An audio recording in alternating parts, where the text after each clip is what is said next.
امتى بنقول السؤال بشكل مختلف بالانجلش؟ طبعا احنا عارفين في الانجلش في السؤال بنعمل سيزرز، مقص. يعني مقص يعني بنجيب الفيرب قبل السبجكت، بنجيب الفعل قبل الفاعل. طبعا معروف في الانجلش بنعمل كده، بنعمل سيزرز اللي هو المقص. لكن هل في المفروض في بعض اسئله بنعمل فيها السؤال بشكل مختلف؟ في. يعني مثلا نشوف الشكل التقليدي للسؤال او الشكل الجرامر العادي للسؤال. هقول مثلا where is my pen. where is my pen. I don't find my pen. I ask where is my pen. أين القلم. where is my pen. ده الشكل الطبيعي للسؤال.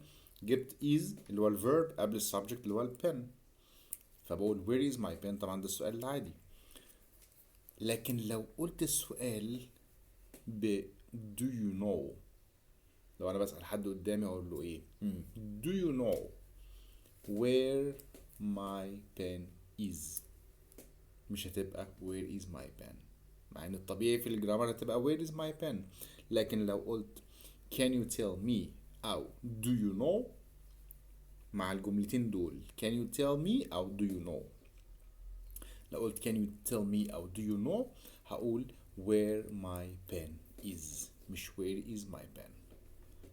فلما بقول can you tell me أو do you know بجيب ال subject قبل ال verb اللي هو الشكل العادي للستيتمنت العادية، للجملة العادية مش للسؤال. لو قلت can you tell me أو do you know بقول في الحالة دي الجملة بالشكل العادي اللي هو ال subject يجي بعديه ال verb، مش ال verb قبل ال subject اللي هي ال scissors الأصل المعروف. no. and good luck.